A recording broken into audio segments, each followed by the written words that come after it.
Sora is taking a school math quiz. Each correct answer earns 5 points. Each wrong answer loses 2 points.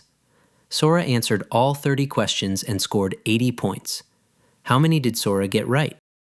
Pause the video, try to figure it out. Here's a hint. The pretend trick still works here, but this time, the wrong answers are negative points. Try pretending Sora got every question wrong first.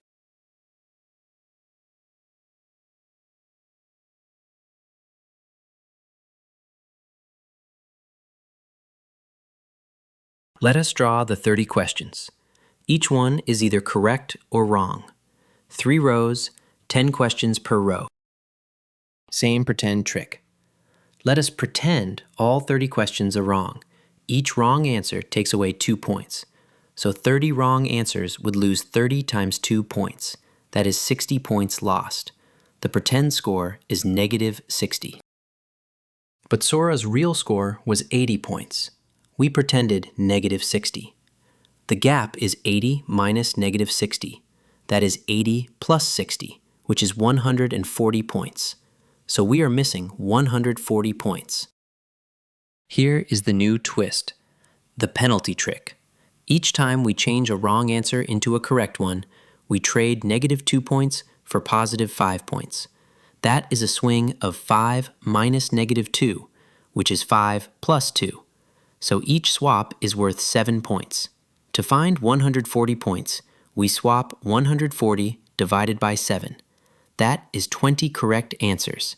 So Sora got 20 right and 10 wrong. Let us check. 20 correct answers at 5 points each is 100 points.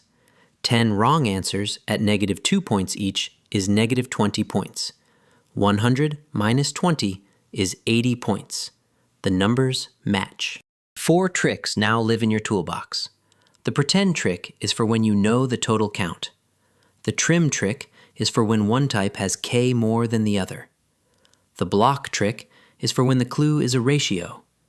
And the penalty trick is for when a value is negative. With chickens and rabbits, we pretended. With bracelets, we trimmed.